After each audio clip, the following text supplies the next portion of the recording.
My name is Irene Osborne. I'm a ceramic artist. My work deals with attitudes and emotions. I want to thank Jennifer Olson and the gallery at Tacoma Community College for giving me the opportunity to show and talk about my work. I also want to thank Professor Ann Story from Evergreen College, who inspired me with her art history lectures and pointed me towards clay, and John Gaither and Mike Moran, who taught me everything I know about my craft. It all started with the defiant attitudes of 2,000-year-old dogs, stone dogs, totems from the Lezhou province in southern China. And you can see them all lined up in the museum. And they're in the villages everywhere.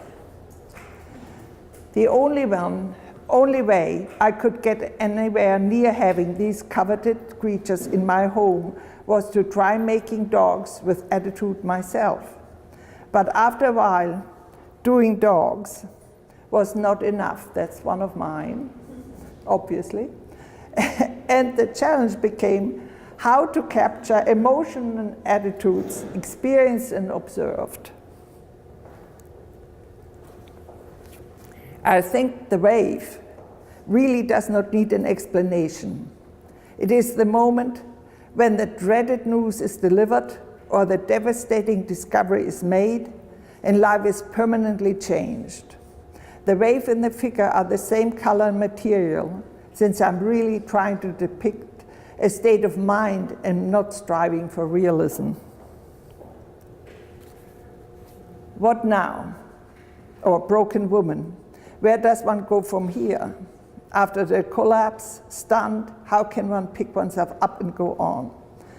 Now this has its backstory. This piece was born by accident. I was trying to make my first standing figure and was more enthusiastic than the clay I was using could support. So while I was transporting the figure to the drying rack, it broke and landed on the floor. I have to confess, it looked much more impressive that way, and I quickly rolled out a slab and arranged her to my liking, and she became much more meaningful than the broken woman, one of my favorite sculptures. Again, Mike Moran's advice, always go with the accidents, turned out to be true. Let's see, is that, yeah. Out of the Box is such a positive sculpture and captures what I felt at the time. After all, there was a way out. Growing up in Germany, I was not allowed to stand with my arms folded or worse, have my hands on my hips. That was not ladylike or demure enough. When I started these sculptures, I did not anticipate that this little act of rebellion in my sculptured women would make me quite uncomfortable. And I was surprised to find out that my sister-in-law, born and raised in Nova Scotia, Canada, reacted to them the same way. The longer I worked with these ladies, the more liberated I felt, and I became aware that I was tearing down a taboo. These photos also show the problem I ran into with the clay I was using. The pink clay on the right just started sagging in the kiln, if the figure had any weight of all. So her leg became shorter and shorter. This is the last sculpture I did with that clay. So you learn. I usually start with the face. I rework it until it starts to take on a personality of its own and lets me know which direction it wants to go. With chemotherapy, I had the face. It got more and more serious until it reached the stage you see it now. Then I tried to do the hair. I love to do hair on my sculptures, but this time I failed utterly. After many attempts, I decided the fault must be with the shape of the head. So I wiped off all the hair, and there was chemotherapy. The doubt was gone. The rest of the figure, the placement of the arms, etc., followed logically. Cassandra, Helen of Troy's tragic sister, was a clairvoyant, believed by nobody. Therefore, this Cassandra warning, a term used in Germany to describe a warning that is ignored with disastrous result. I was thinking of all the Cassandra warnings before the Iraq War, the banking crisis, the climate crisis, and now we can add the last presidential election, etc. But Cassandra warnings have also a role in the family setting. Warnings from parents, siblings, kids, etc. ignored and only later remembered with regret. I really do like making high relief sculptures. I love experimenting with expressions and different faces.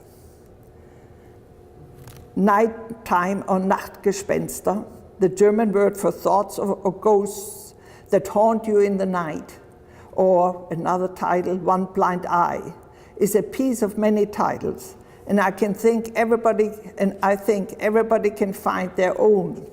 I decided that it would work best as a high relief sculpture, as a body would only change or lessen the impact. Any gesture would pin the emotion down and leave less room for the viewer to put his or her own interpretation into it. Once I started working on addiction, I had to cover her face because it was too distracting to be confronted by the pain and desperation. This is not the only sculpture of mine that I want to cover the face while I work. Addiction is all around us and often a hidden sorrow in our families. This is a sculpture of compassion for the addict. There's another view of it. Now, conversation is an interactive piece. I try to capture the moment in a conversation when the self-awareness intrudes and the attention of the conversation partner lapses. The glass is both reflective and see-through on both sides, creating the ambivalence, who is watching who and who is talking to who. To whom is it to whom? Whatever. I'm not sure that the woman in Through the Wall is actually aware of what she has achieved. It might dawn on her later or not. Maybe only others observed it. I like, again, the ambiguity. Technically, this was a very challenging piece. As my teacher Mike Moran pointed out in an earlier version of this, it is impossible to make the wall first and then somehow add the figure, so that the figure looks natural and the two parts of the figure match perfectly. One would have to take the width of the wall into account and the position of the figure, etc. It's hopeless. So the figure comes first and then build the wall around it somehow, but it's still very tricky. Commitment. She's not discontent, but serenely aware of her commitment. It is part of her, and yes, she can get up and leave, but at her own peril. She would never be the same. She would be forever changed. Unfortunately, I do not have a better photo where one can see that she's actually attached to the seat and background, and her foot is part of that trunk or whatever it is.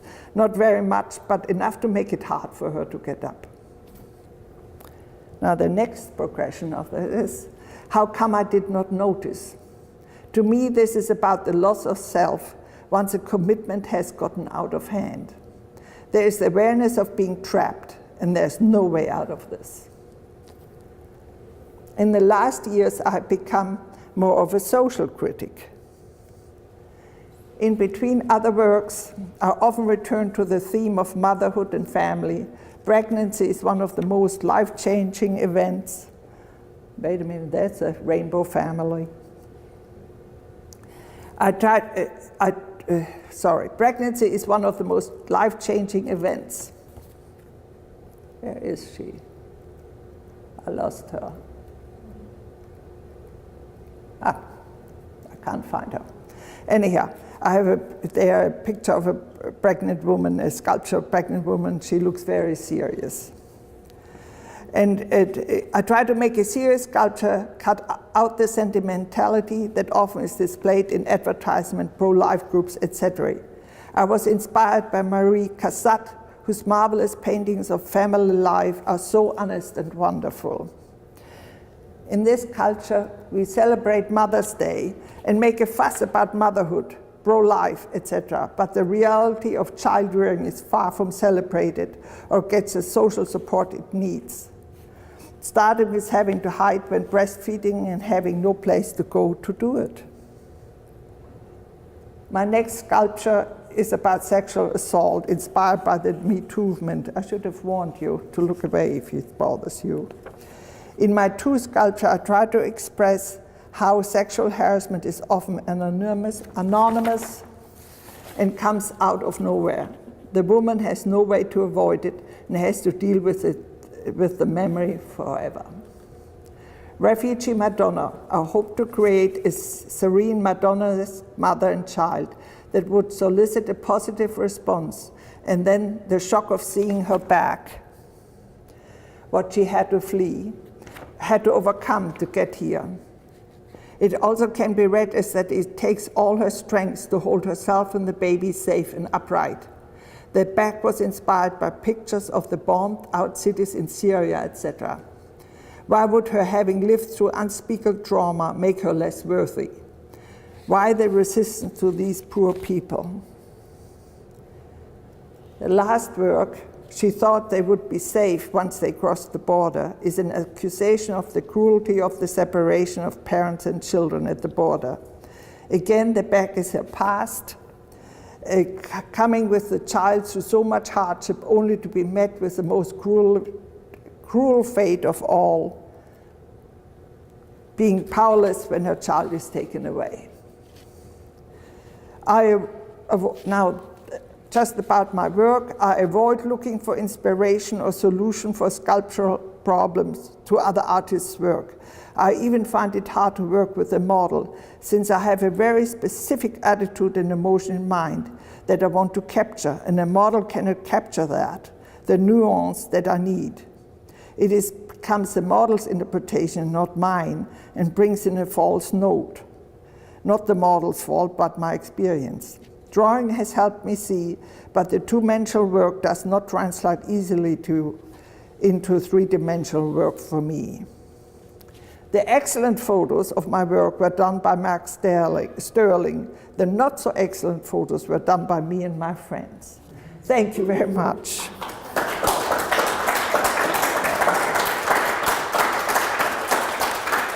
Any questions? How tall is the piece of the woman coming through the wall? Same as this. Same as this. Yeah, it's life size, yeah, more or less. Yeah. Any other questions? The woman coming through the wall? Oh, no, so, sorry. No, that's this high. How about the woman who you were trying to make stand upright? She's tall. She's about, whatever this is. Oh. Yeah, so she was too tall for the clay, definitely. You know, that clay couldn't hold it. And now I have very nice clay that can support a sculpture up to 21 inches. And I have done up to 28, and it has not slumped in the kiln. You know, do you use armature? What do you call it? I poke sticks through it to hold it up.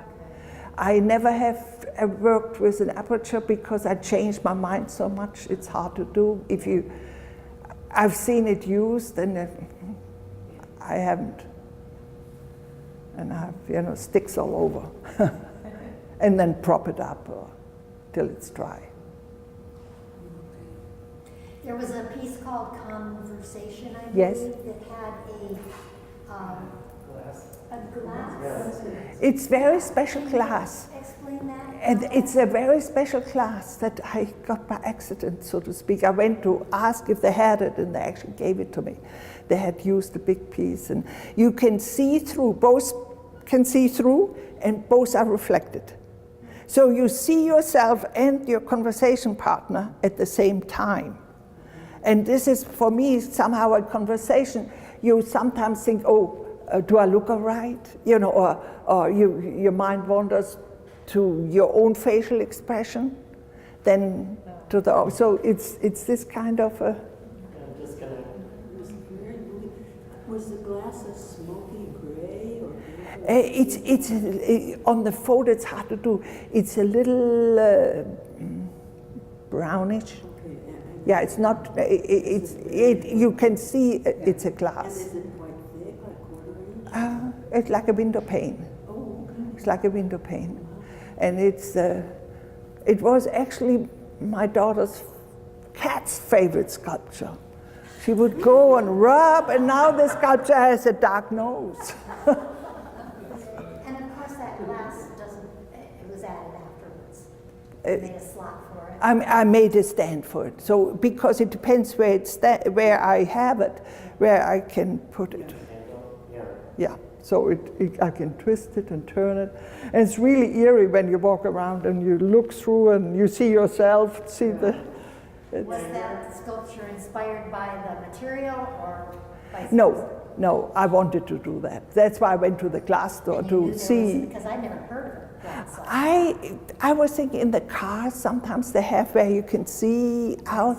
I just hoped there would be something, and there was. And they actually gave it to me because it was left over. All right. So that was double luck. And I love seeing your face. Yeah, The reflection of you. yeah, that's. You wouldn't have had the impact without. Yeah, it's that kind of, you can see it this way and that way, which I like with my sculpture that, I've had sculptures where I thought, this is the expression that, and then somebody said, oh, this is a very positive, and I said, wait. But then that's in it too, maybe. And it just, any others?